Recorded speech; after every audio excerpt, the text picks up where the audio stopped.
everyone who's in the YouTube comments right now, can you just give a thumbs up that you can see Dan's screen?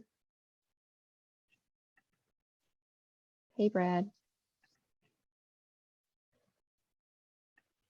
All right, and just so everyone knows, we have Matt from the PVC engineering team in the comments as well. So if you have questions as Dan is going through the process, feel free to ask them in the YouTube chat, and Matt will be able to address them while Dan is going through the process. All right, Dan, so whenever you're ready to get started, just let us know. Cool. I'm ready if you are. Yep. Okay. Hi, everybody. My name is Dan Trevino.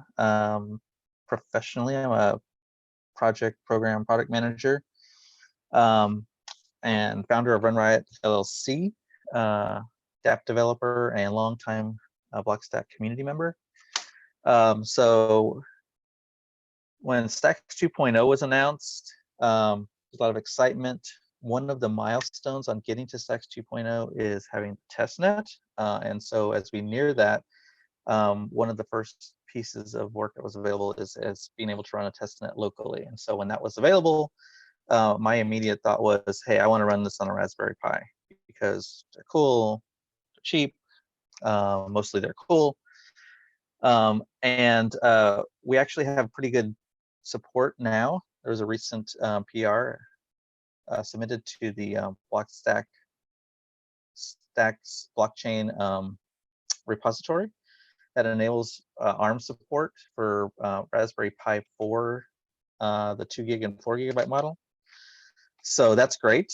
If you have a Raspberry Pi with 2 gigabytes or 4 gigabytes of memory, I suggest you just check out the default repository at github.com/blockstack/stacks-blockchain. But if not, if you have a Raspberry Pi 3 or one of the 1 gig model Raspberry Pi 4s, we can basically do some cross-compiling to enable the Stacks testnet to run on those devices as well. And that's what we're going to be doing here today. So the first thing you need to do, if you haven't already, is install Docker. So the cross-compiling method that we're going to use requires Docker. The instructions are on a cross-compiling set of instructions that I have here. A link to the instructions for Docker are available on the cross-compiling page. You can see those here. Does everybody see my screen? You guys are seeing my screen, right, Jenny? Yep, I can see it. Yeah. Everyone else, just give a thumbs up in the comments if you can. So the URL for those instructions, github.com/Dan Trevino, DANTREVINO/cross-compiling-stacks-blockchain. So I've linked to the instructions for Docker. I'm not going to go through those today, so that's kind of a prerequisite. But I've got a link in the instructions if you're not ready for that. So that being said, I think we'll just go ahead and get started. Feel free to ask questions in the chat. Like Jenny said, Matt will be here. If I don't see something, Matt can definitely answer. So the first thing we're going to do is basically install Rust support. And so these are kind of standard instructions. Just take just a minute. And we're just going to want to proceed with the default installation. That should work fine. Great. Rust support on. You're going to want to, if you're going to continue this, you're not going to restart or log out of your environment. You're going to want to run this command to put the Rust binaries in your path. So that's done. The next thing we're going to do is install Cross, which is a cross compiler using Docker, a Rust cross compiler using Docker.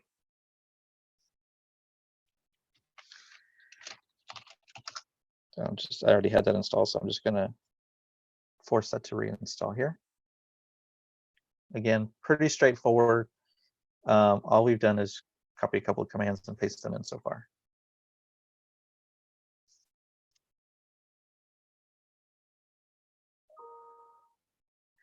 And this just takes a minute.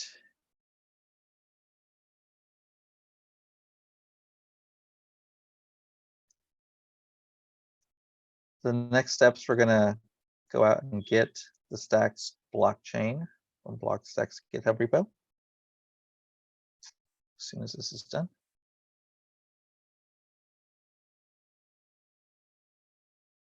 You have any questions so far? So I'm just going to git clone the Stacks blockchain. Now, the key here, once we download this, is that for ARM, the default repository has support for some optimized instructions for x86 64-bit architectures. Those are not yet available on ARM, so we're going to go in and remove those. And so we've downloaded the Stacks blockchain repository. I'm going to change to the directory. And you can use any text editor you're familiar with, but you're going to want to edit the cargo.toml file. This is basically a list of all the packages that are required to build the blockchain. So I'm just going to, and we're going to go to the end of the, by default, Cross is going to look for the default compile instruction, and that's what we're going to edit here, the default compile instruction. It's the very last line in the file. And all we're going to do is just remove the SHA-2 optimizations for x86, and we're just going to say use plain old SHA-2. We're going to save that, and that's key. That's it. The next thing we're going to do is run our build. So we're going to run cross, which we installed in the second step there, and we're going to tell it build with the target of ARM, unknown, Linux, new EAB, IHF. So this, again, will just take a couple of minutes. The biggest part of this is going to be building Blockstack core at the end. And that's typically where, if you're trying to build directly on a Pi 3 or a low memory device, the build will fail. Since we're building this on, or cross-compiling, you shouldn't have that issue here.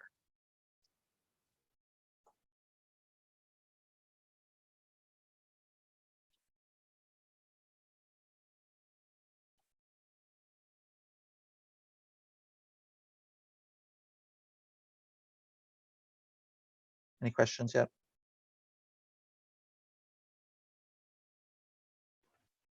Nope, it's looking good so far, Dan.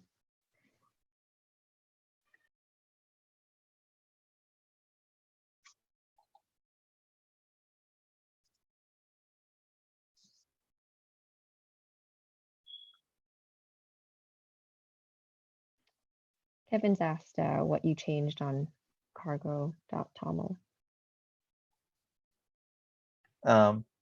In the instructions, if you go to the cross-compiling document, I've highlighted we changed from the ASM part to SHA-2. Again, this just basically removes optimizations for SHA-2 that are available for x86 64-bit and not for ARM yet. So it's just the very last line in the file, and just make it look like this. It's here in the instructions. And the way actually the way we build this for Raspberry Pi 4 is by adding a command line option that basically does something similar to this.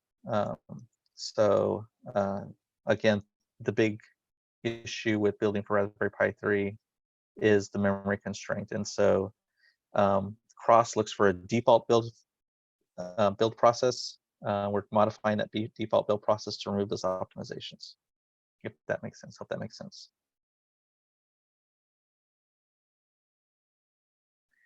And Blockstack core should be done here in just a second. After the build is complete, currently we're going to have a debug directory that has all of our binaries in it for the new architecture, for the ARM architecture. So if you're building this on Mac or you're building this on Linux, the binaries won't run on this device, right? You'll have to copy them over to your Pi, and that looks like it finished. So if I look, I have a target directory now. That's where our binary sits. So I'll cd target, and you'll see we have an ARM directory. That was our target, right? And one more time, our debug directory. So this is where our files are. And you can see we have binaries here for Blockstack CLI, Blockstack Core, Clarity CLI. And what we want to do is copy these to our Raspberry Pi device. I would do SCP and copy them over myself, and just copy that debug directory over. I've already done that, so it takes a little while to copy them, depending on your network. So I'm just gonna log in there where I've already copied those files. So I'm on my Raspberry Pi. It's got the default login still. So cd debug. Here's our binaries.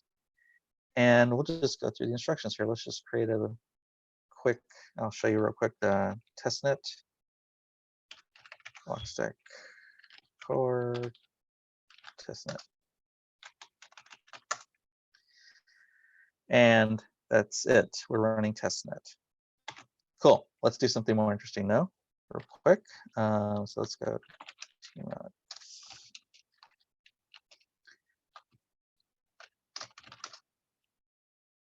And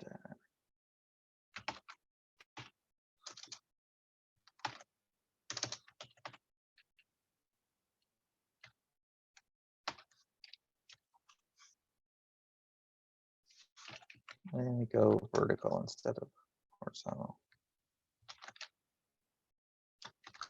There we go. Okay, so following along with the instructions here, we're going to generate our secret key.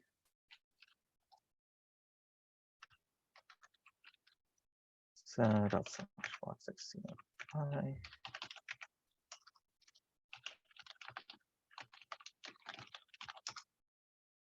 So we generate a secret key. We're going to want to copy this off to text editor or something, or you can keep it for later, because we're going to need this secret key, and we're going to need the stack address for some of the transactions that we're doing here in a second. And let's go ahead and create our first contract, simple KV store contract. So I'm going to use Vim. Let me close this for now.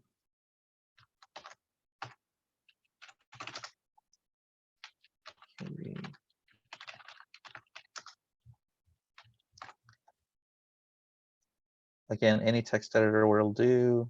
If you're SSHing into your Raspberry Pi, your options are limited, but Vim works great. So all I've done is copy from the instructions. I've put a very simple smart contract in here. We're going to build this smart contract and publish it to the blockchain.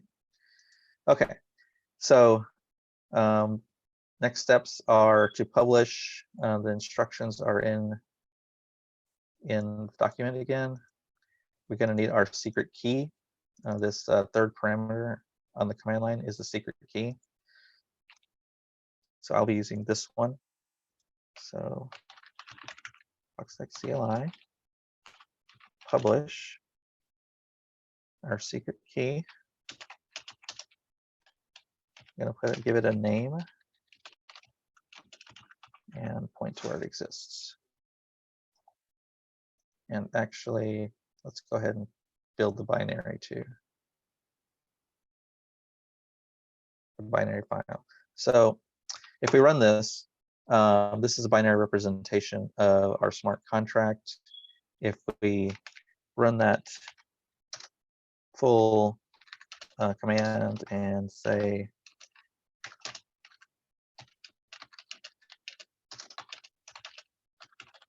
and output that binary to a file, we can then load that into the blockchain. So now we're going to run our testnet again. Let me split my window so we can see these things happening. And actually, maybe I'll just move this off screen and expand this. Hey, Dan, could you take a second to talk a little bit about what this smart contract does? This is just a simple key value store. So put, I think it's put and set operations for putting data. It's a very simple example.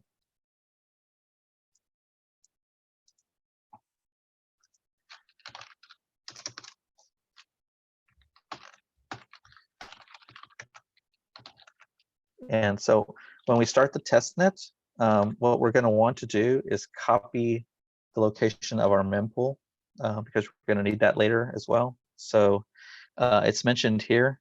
You should observe this. You should see something like this when we start the testnet.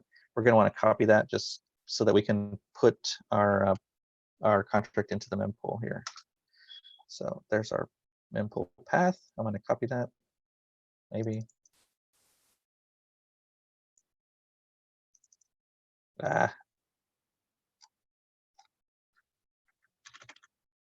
Sorry. One more time.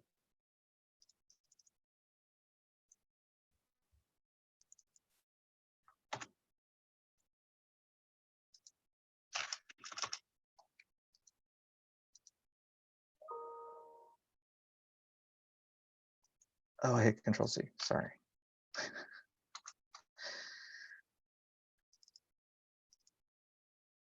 Yesterday, this was easier to copy.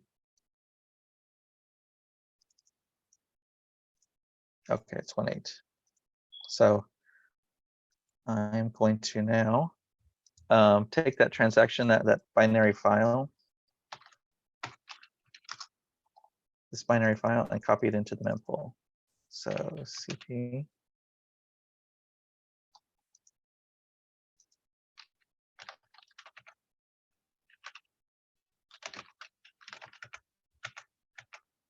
And I believe our last one was the.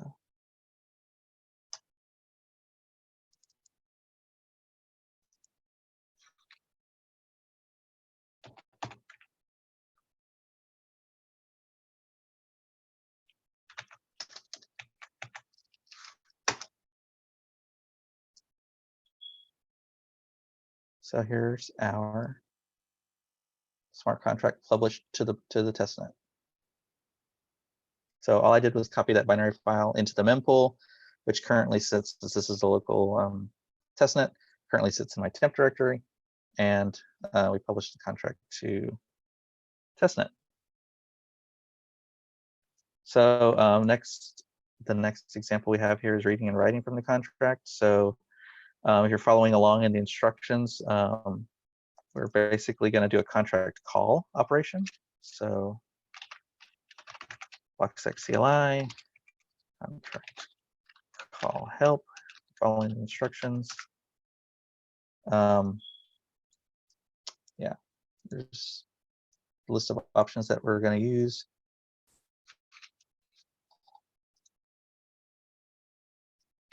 And we're going to, again, copy our secret key.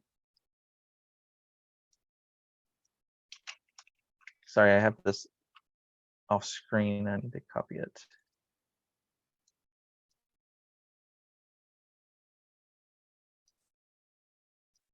So, and you can see the. So we're going to do contract call. 0, 1, our stacks address,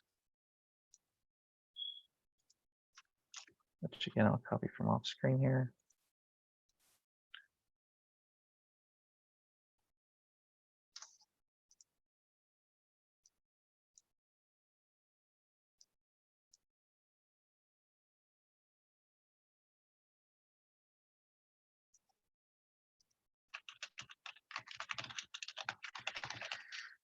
So we're just doing a simple get here. I mentioned this is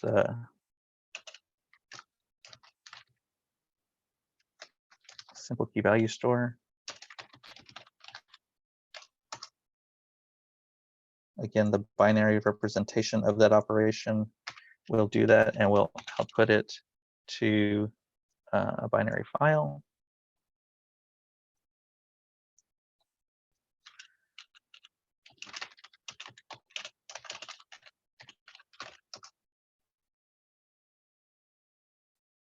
Oh, did I miss something?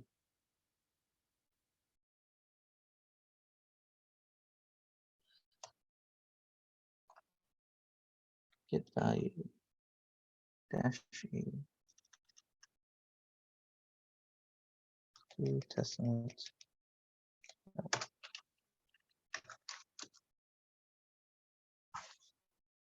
Okay. And again, copy this transaction.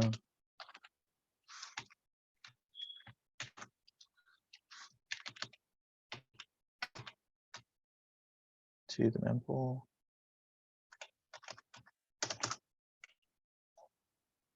And we'll get our contract call operation.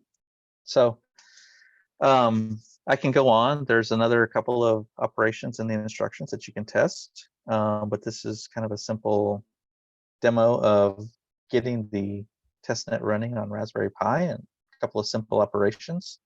I urge you to take a look and follow along more. And there's also a link in the instructions to the Clarity documentation so that you can actually start building your own smart contracts.